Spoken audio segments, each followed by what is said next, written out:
You're listening to the Murphology Podcast.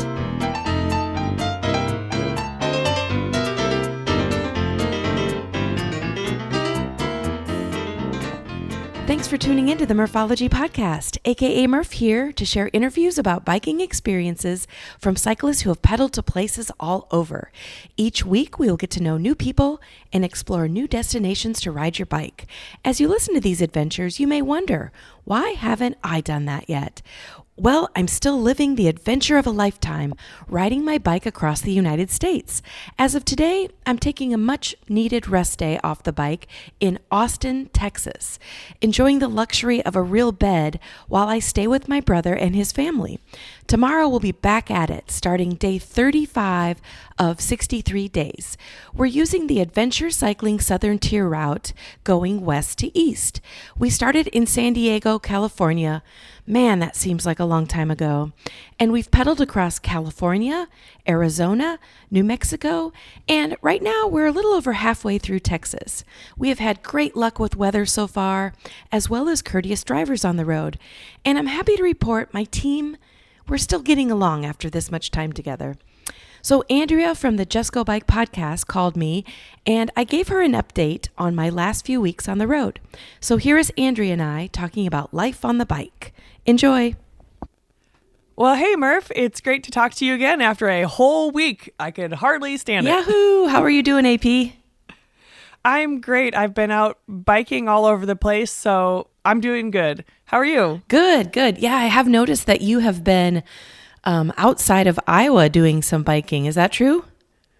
That is true. I had a chance to go biking in, of all places, Kearney, Nebraska, and I'll tell you what, it was actually awesome. Awesome. Actually, I have, back in my early days, I worked retail for a while, and I don't know if any listeners remember, but it was called the Brass Buckle. And then, they dropped the word brass, so then it became the Buckle, but their corporate office is in Kearney, Nebraska. So I used to go there every year for like manager meetings. There's so many cool things there.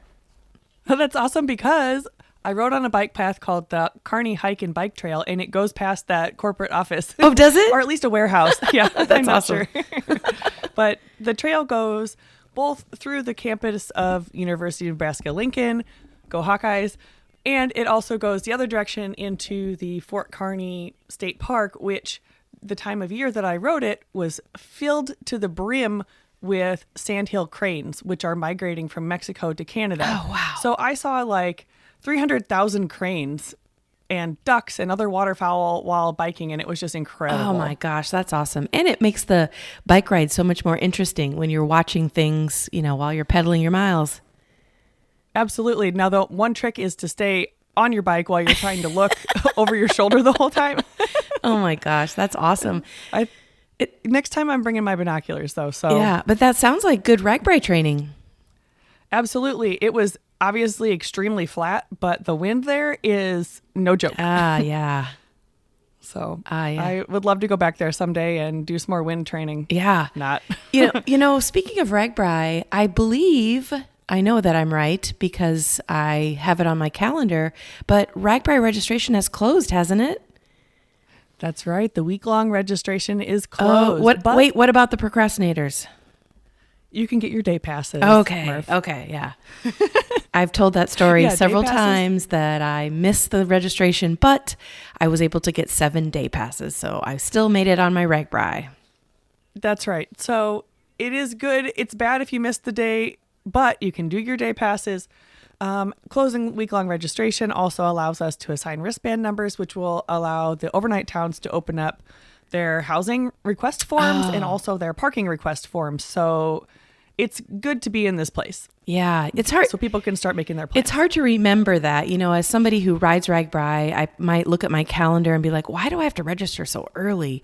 But it's mind blowing how much goes on behind the scenes, like you just mentioned, with housing and parking and, some little elf has to, or many elves have to get all those packets together, right? Yeah. The elves are going to start packing the packets in about 2 weeks. Wow. So that's awesome. I know. I would say the other thing to remind riders of, if you don't want to get 7 day passes, which I don't see why you wouldn't want to, This also opens up the door for purchasing somebody else's week-long wristband who can no longer make it on the ride or for whatever reason doesn't want their wristband anymore. And that will open up May 1st, which is only 2 weeks from now. Oh, So cool. And there's that's also an option. Where can people find that if they're like, I want to buy someone's wristband or I want to sell my wristband? Well, there's a couple of different places and it's sort of just up to you. But the top 2 places I would say are the RAGBRAI forums, ragbrai.com/forums. And I'm sort of the moderator over there. So if something is going wrong with that, you just send me a note on Andrea@ragbrai.com. The other place that you can usually find wristbands with no problem is on the unofficial RAGBRAI Facebook group. Just go to Facebook and look up RAGBRAI XLIX 2022 and it'll pop right up. Okay, cool. So there you go. I wanted to take a second to give a quick shout out to Mark Pelly and the Drink to Ride Club. Ooh. They sent us a really nice note and video. I don't know when they sent it, but I saw it yesterday. So it was really fun to meet those guys on the ride and great to hear from you. And sorry to read about your team member who broke his femur, but Ooh. otherwise before that, it looked like they were having a really awesome time. So I hope you can come back this year and, I don't know if revenge yourself is the right word, but make up for lost time. And I will give also a shout out to Mark Pelly, which I assume is the same Mark Pelly, but he donated to our Alzheimer's Foundation for our ride. Oh, yay. I know. Oh, that's so cool. Yeah. All right. So speaking of Alzheimer's Foundation, let's give the riders just a really quick update on what have you been doing and what we're going to be talking about on this podcast mainly today. Yeah. So this episode is going to be another update from Murph. What did you call it? Murph on the road, Murph on the trail? Tales from the trail. Tales from the trail. So yeah, I am in the middle of riding across the United States on my bicycle, and I'm doing it with a very small group, but we're doing it to raise awareness and funds for the Alzheimer's Association. People may or may not know this, but when my father passed away, he had dementia. And the leader of our team, Jenny Lorenz, her mom is currently suffering from Alzheimer's. So we decided to marry the idea of we all love biking, and riding across the United States was like a huge bucket list item.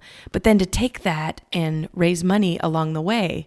So it's been incredible. And guess what, Andrea? We are over halfway done.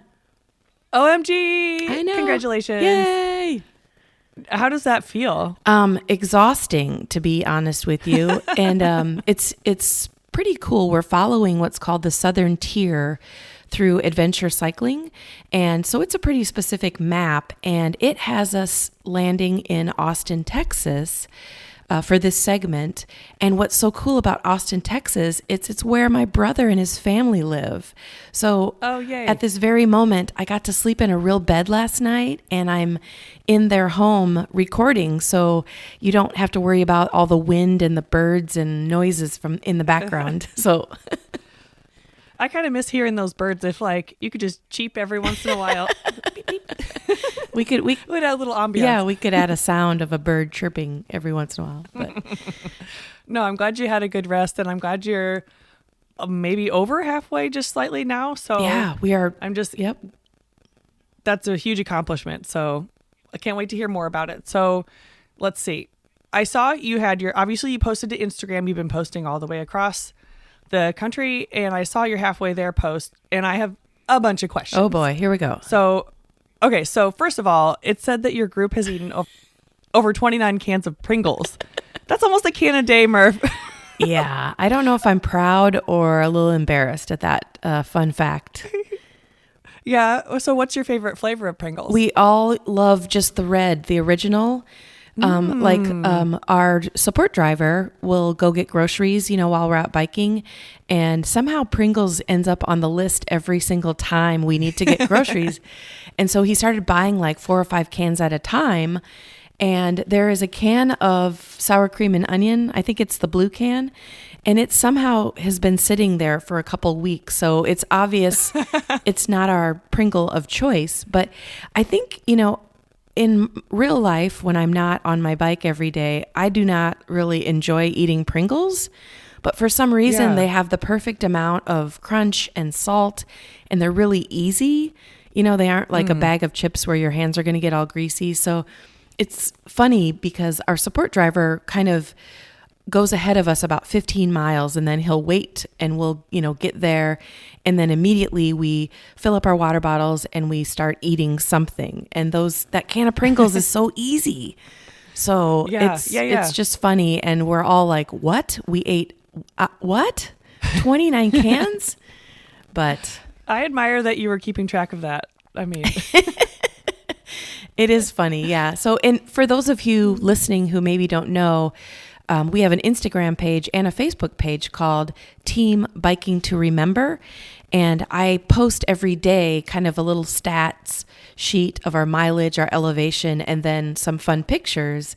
And so when we got to the halfway point, I included an actual post of fun stats so far on the trip. So that was one of the stats, was that we've eaten 29 cans worth of Pringles. And that's not each, that's total for the whole group. Yes. So, give yourselves a little credit.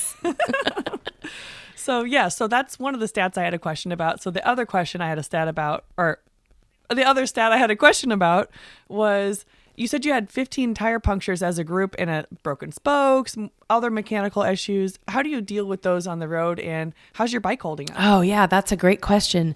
So yeah, we've had 15 tire punctures that we know of, but the interesting thing is that we all are on more of adventure bikes. So the tires are real big and very sturdy. And we all are set up on tubeless. So what tubeless means is there's literally no tube inside the tire, but there's this weird fluid that is liquid when you squirt it in there. But when you get a tire puncture, that liquid goes into the hole and plugs it back up. So like if I were to look at my tire right now, actually I can't look at it anymore because I had to replace it, but you'll see little tiny, like puncture, there was obviously punctures at some time. It might be thorns or nails, but if that fluid can get in there right away, it somehow solidifies. And I'm sure there's somebody out there listening right now going, that's not how it works. But I just know it's liquid inside the tire, and somehow it goos out and turns into a tire that's still rideable. So, wow. So what'll happen, like the one happened with me, is I'm biking along, and then all of a sudden I can feel liquid on my calf. And I'm like, what's going on? I must be sweating, or I dripped something. And then I look down and I can see white fluid. And so I know that there's a tire puncture. And so what you do is you stop riding, you put the puncture on the ground, and then that goo somehow solidifies, and then boom, 30 seconds later, you're back on your bike and going. So It's been pretty cool. But yesterday, coming into Austin, it's really, really hilly in this area. And somehow I got like a weird bulge on the back of my tire. And luckily we made it into Austin. I got to give a shout out to Mellow Johnny's, which is the bike shop in downtown Austin. Made it there and showed them the bulge on the back tire. And they're like, oh yeah, the something is separating something. I don't know. He used technical terms and said I needed a new back tire. So I said goodbye to my old tire. I don't know how many punctures were actually in it, but it got me through 1,600 miles. I was very thankful. Yeah. I'll say that's probably enough miles for one tire. Yeah. And so that happened quite a few times because, we're riding on shoulders on the interstates when it's appropriate, and also just roads, the shoulders are just full of stuff. So we're very thankful that we're on bigger tires, and we've all had to replace a back tire now because of punctures or issues. And then one of our guys has had, I think, 3 spokes broken so far. And a fun fact that I did not know is when you have a broken spoke, you can just take it and weave it around another spoke and then continue on your journey. Just keep on your way. Yeah. So, but not forever. No, he ended up getting it fixed yesterday, but it went probably a week and a half where he was able to ride it with a broken spoke. Oh, wow. That's cool. Technology these days, I know. I'm telling you. It's crazy. So, yeah. That's really neat. I mean, imagine how much time you saved yourselves on flat tires with these tubeless tires that you have. Oh, for sure. It's been, I would say it's a game changer. We did have one guy with us at the very beginning of the trip. He was with us for about a week, and then he had to go back to Iowa to work, and he was on more of a road bike, a real skinny tires, and we had to change tubes almost daily with him. So yeah, I can imagine. Yes. I mean, you're going through the desert. There's all sorts of pointy things. Yes, exactly. Yeah, exactly. Okay, so now that you're over halfway, is there anything that surprised you about the trip or that was easier or harder than expected? I know I asked you this question last time, but I want an update. Oh, yeah. I'm actually very surprised at how easy is not the right word, but to be able to do 50 miles a day, every day. We just finished a span of 23 days of no days off.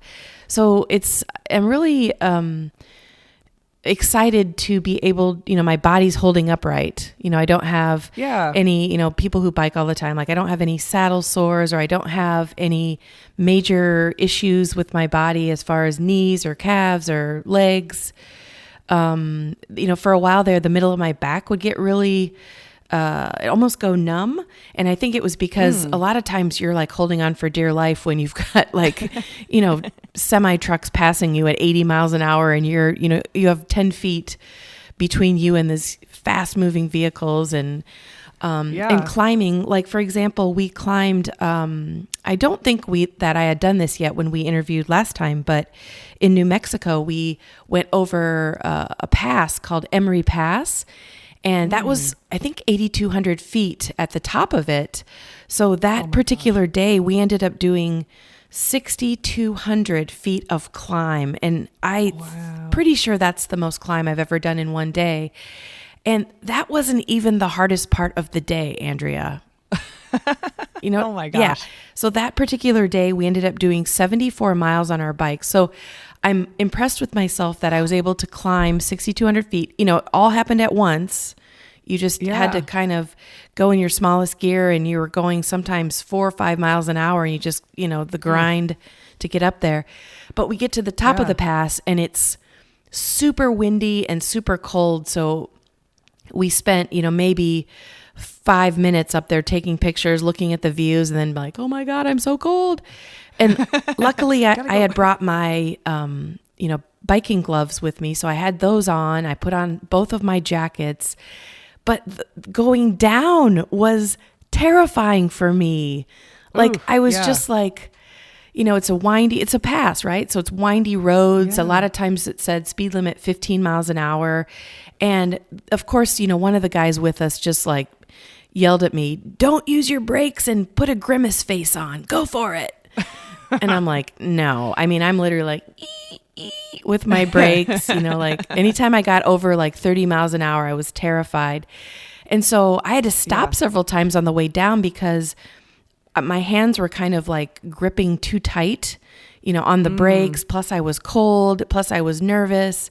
So I don't want to publicly say that I'd rather climb something than descend it. But that particular day, I was ready to get off of that pass. And so, we got to the very bottom, and there was some super cute town, had all kinds of like art sculptures and this huge horse that was made out of wood. And it was so cute, but everything was closed. So we didn't get to get to explore like all the little shops and stuff. But I lived to tell that story.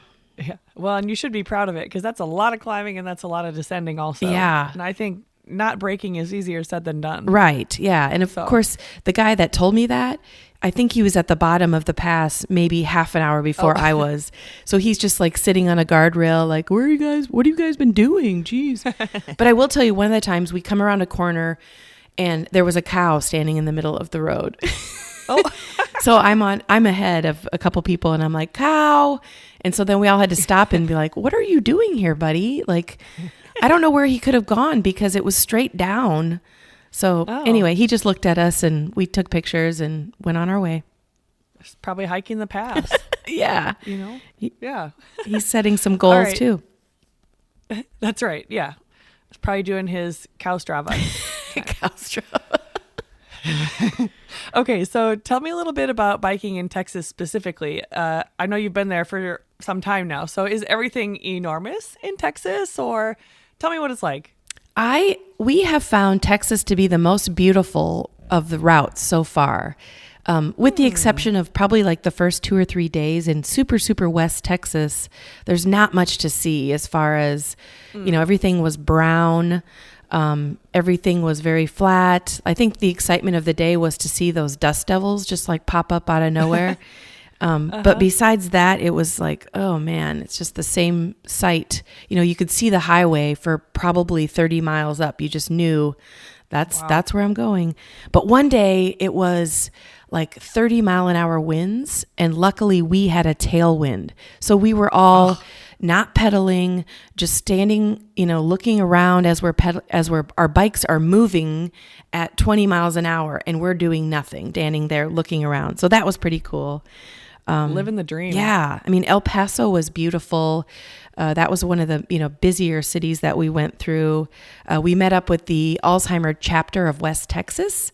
And so they joined us for a meal the night before. And then the next day, a large group of them, shout out to Susie Vargas and her crew, they biked with us. So we all had on our purple Alzheimer's jerseys, and we biked through El Paso. And that was a day where it was really fun to get all the friendly honks.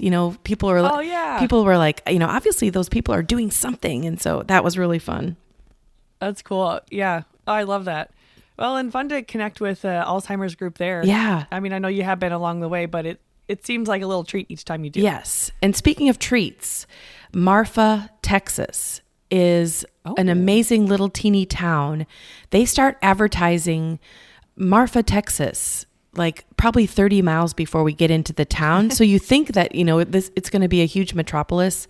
It is not, but it's full of art sculptures of all kinds. And one of the best ones is in the middle of nowhere, probably 20 miles outside of Marfa, in the desert, is a cute little standalone store that is an art installation, but it looks like the Prada store.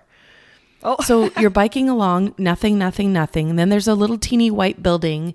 And as you get closer, it has the huge Prada logo on the top. And when you look in, there are Prada shoes and Prada purses. And everyone's there to take pictures of it. It's so cool. That's so fun. I love it. Yeah. They should sell Prada handlebar tape. They should. I know. Oh my gosh. I would buy it.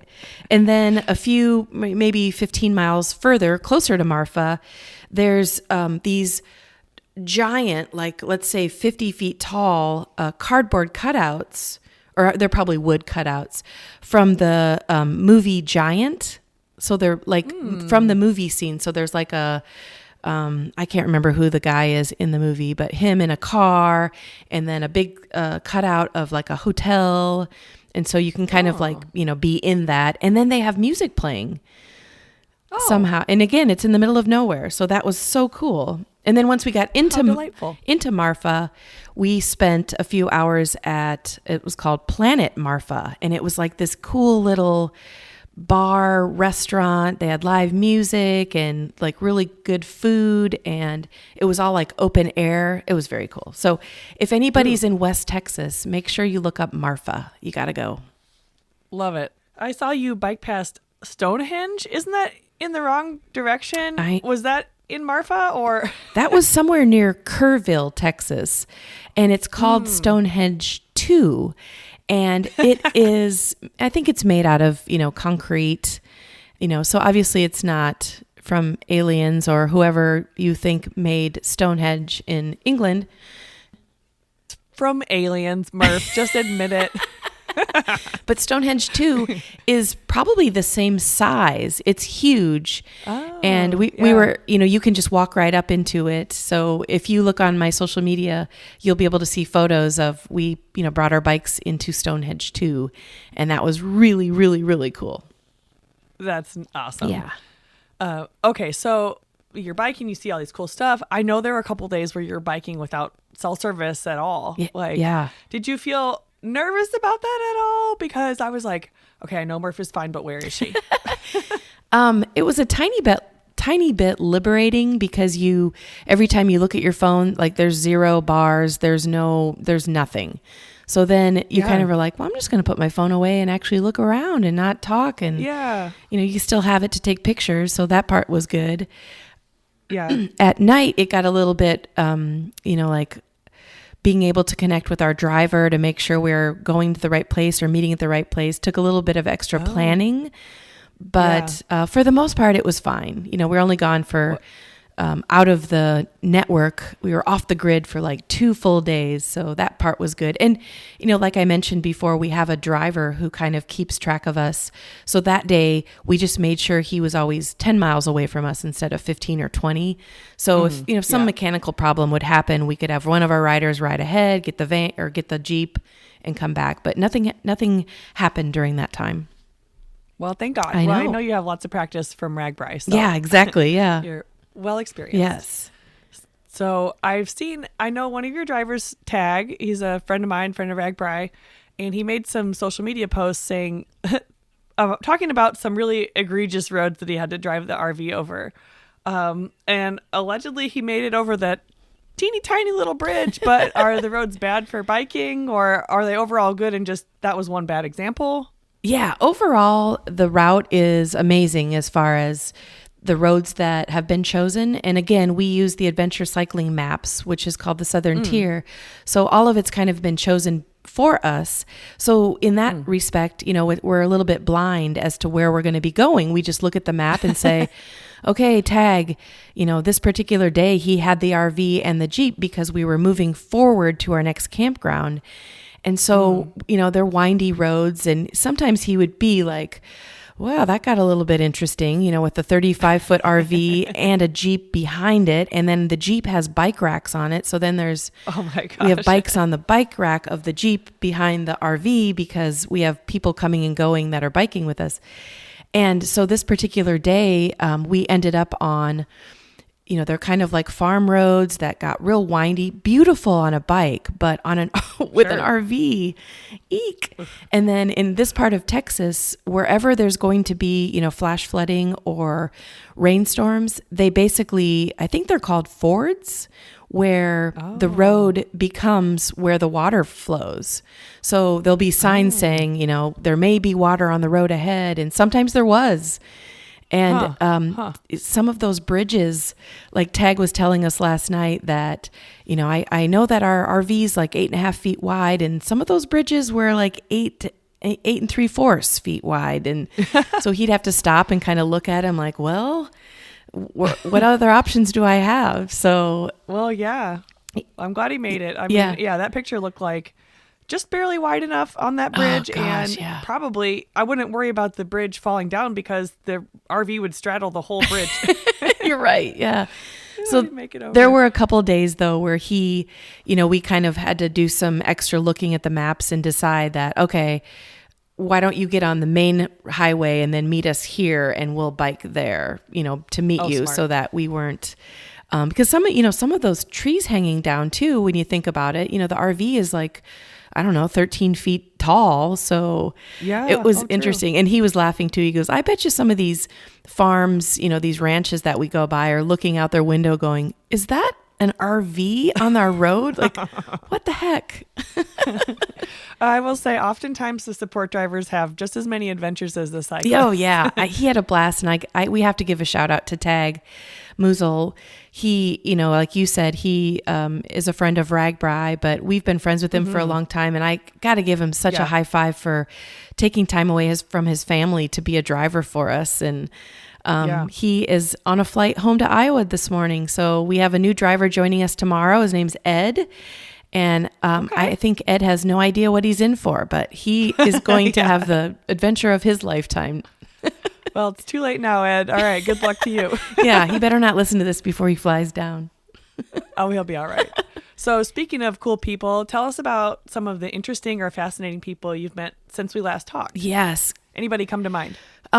We are in the middle of nowhere. There is lots of gaming ranches, I guess you'd call them, where the fences are super tall and they keep wild animals like African animals in there. And then I think they use it for sport where people come in and pay to hunt these animals. So it's a little bit, unnerving for me because I'm a big proponent of not eating animals, but I can tell you these animals were very well cared for because, people are trying to come in and find their trophy antelope or whatever animal that they're going to. But we saw hundreds of miles of these gaming fences, but then we also saw amazing animals, like, is that a white deer over there? And we'd look, and it'd have these beautiful antlers, and it'd be like lounging under a tree with a bunch of other animals. So, and we saw ostriches and emus, and there was actually an elephant ranch, but we could not, and I don't think that was used for hunting. I'm sure that's illegal, but we couldn't see any of the animals from there. But that part was really cool. But you'll be, pedaling along these huge ranches, and then you'll come to like a 4-way intersection. And one day we ran into one of those huge, I don't know what they are, huge pickup trucks, and it said like Texas edition on it. So it was like, it was way jacked up and had like the big bars on the front so that they could, just hammer through any deer or cows that might be on the road. And so we were a little bit nervous because the guy turned around and put his window down, and we're like, oh boy, we're either going to have a rifle in our face or somebody telling us to get off the land. And this guy was so awesome. He's all like, what are you guys doing? And so we told him we were biking across the United States. We gave him one of our cards. He donated. And then he told a story about his son's in the service, and his son, was in Iowa at one point. And it was one of the best conversations we've had. And unfortunately, I don't remember his name, but man, this guy was like the friendliest Texas rancher you can think of. And so anyway, that was a really good experience. The other one is Texas Border Patrol. So, we were literally riding our bikes along the border between Mexico and Texas several days, several times in several different communities. And so we saw Border Patrol vehicles everywhere. I would almost say thousands, because every time a white vehicle would pass you, you could see the Border Patrol logo on the side. But they would also, if we'd be stopped alongside of the road, they would stop. And, I'm sure they were checking to make sure we weren't like, smuggling in drugs or something. But they were also so friendly, and they would, want to know what we're doing, and they were excited for us. And then they would kind of give us some ideas of the terrain ahead of us, like, oh, you might want to be careful. In the next 5 miles, you might have some elevation to think about. And so super friendly. They're all like real young guys. I'm sure that they do Border Patrol before they, go on to their next adventure in law enforcement. But everyone was like really young, and I think they were probably like also eager to talk to people, because they're along the this border of nothingness, and maybe occasionally they may find somebody trying to come across the border, but for the most part, I bet you they're just like alone and bored. Oh sure, yeah. Super bored. Yeah. I would be. Yeah. Or I'd be like, oh, what is that dust particle? Yeah. So yeah. Interesting. So just kind of piggybacking off of that, I have to ask you about the Border Patrol blimp that I saw you post about. Yeah, it was crazy. So we could see it from probably 15 miles away. It looked like a blimp, like you'd see at a football game. Yeah. And it was up in the air, right? It was kind of floating around. And by the time we actually got to it, it was back down in its, launch site. And massive. Like, I can't even tell you how huge it was. Like, it was bigger than a semi truck. And it was heavily guarded as far as, fencing and, like signs like, I dare you to cross over this line kind of deal. Like, so we did not get too close to it, but it was full of cameras and all kinds of radar stuff. So, and the sign said, Border Patrol blimp, do not enter.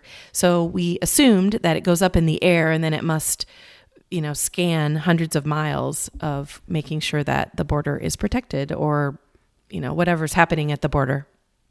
Yeah. I mean, that's kind of creepy, but I'd also like to see whatever picture it took of you guys biking. Yeah. Oh my. From way up high. Oh man, I didn't even think about that. Yeah. That'd be kind of cool. Yeah. Cool.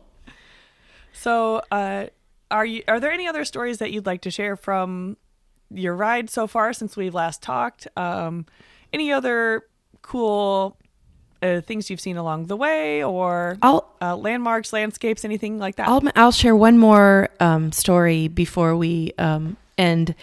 and I probably shouldn't share it, but I'm going to anyway. So Share it. we're biking along, beautiful. I think it's like Dripping Springs, Texas. So it's really windy roads, beautiful. The traffic was very mindful of cyclists, so they must see a lot of cyclists. So we're cruising along, and there's all these trees on one side, and we were trying to figure out what they are. I still don't know what they are.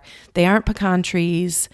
I don't know what almond trees look like, but they're real short and very well manicured, trimmed, and they were starting to bloom. So I'm sorry, listeners, I don't know what it was, but beautiful trees. So we're kind of just meandering. We're not worried about traffic, so we're just all, kind of biking at our own pace. And I'm in the middle. There's a biker in front of me, biker behind me, but quite a ways away. And I kid you not, Andrea, in the grass alongside of the trail or alongside of the road is a human foot. A foot? A foot. No. A human foot. No way. And so I see it and I pedal by it and I'm like, that was a foot in my head. And I'm like, no, it wasn't a foot. Was that a foot? Yeah. And so then I'm like, stopping. We have to stop. There's a foot. And, of course, the people in front of me are like, what are you saying? I go, there's a human foot on the side of the road. Oh, my God. And then the girl behind me was like, what? And so we stop and we look at it. And it's literally a human foot kind of cut off at the ankle. Oh. And Was it a left foot or a right foot? it was a right foot. And the part of the foot that we could see from the road was, the bottom of the foot. So you could see all 5 toes. You could see the heel of the foot, and then you couldn't see the rest of the ankle. And so then we're like, is that real or not? Well, yeah. And none of us wanted to get close enough to investigate. And there was kind of like red stuff on it, which could have been blood. And then one of the guys with us, Todd, was all like, you can see the rubber, where it was molded. So it's true. It's definitely not a real foot. And then he literally got on his bike and started biking away. And I'm like, is he just saying that? And now he's terrified that, like some sort of cartel or mafia is watching us look at this foot and now they're going to come get us. So looking back, I am 90% sure that it was fake. It was a Halloween prank. But then, of course, we talked about it last night, in the safety of my brother's home. And of course, my brother was like, why didn't you get a stick and move it around? I'm like, I'm not going to move it around if it was a real foot. Yeah, I know. Eek. And then, of course, my sister-in-law was like, well, to be honest, it's nowhere near Halloween. So if it was a prank, it was kind of a weird prank. So if anyone's ever near Dripping Springs, listening right now, please drive along. I don't remember, I think whatever street it was, and see if you could find the foot and confirm that it is truly fake. That's an epic prank. Yeah. I mean, if it is truly is a prank, right. It sure got you. Or I should be maybe scouring the news, online and saying body was found missing a foot. And then I'll be like, oh, I know where the foot is. If you see someone walking around with only one foot, then you know where they're missing appendages. Yeah. It was, if it was actually real, it was, a pretty fresh injury because it wasn't, you and I both love to listen to our murder podcasts. Yes. It was not decayed at all. So that's what made us feel like it was probably fake. I tend to agree with you, but it was that or a fresh foot. So yeah. So there's my interesting, like that's a once in a lifetime story. If I ever see another foot, I will definitely get a stick and probe it a little bit more, but I don't think I'll see another one. Well, maybe I'll get you on the pre-ride. We'll see. Yeah. Awesome. Yeah. Okay. So, all right. So thank you for all the amazing stories. That was awesome. Yeah. I never expected a foot story. I know. So tell me, where's your next Alzheimer's event going to be along the way? And if someone would want to meet up and ride with you, how would they do that? It's kind of a 2-part question. Yeah. And we actually have had people joining us. I think I mentioned in Mesilla that Sharon joined us. And then, of course, the Alzheimer crew in West Texas. So our next actual event is here in Austin, and it will be Saturday, and it's from the Mellow Johnny's bike shop downtown. Oh, yay. So we're meeting up with some people that live in Houston are going to come up and bike with us for the day. And, we basically just meet up, kind of socialize a little bit, talk about Alzheimer's, and then away we go on our bike ride. And from there, our next stop will be in New Orleans, which I'm super excited to bike to because I've never been there. So we'll have, you're going to love it. Yeah, so we'll have an event there and then an event in Pensacola, Florida. And then guess what? Our final event is in St. Augustine at the ocean. Oh my God. Yeah, so people can follow along. Of course, if you want to donate, you can go to, it's an actual Alzheimer's website called The Longest Day, and then look for our team, which is called Biking to Remember.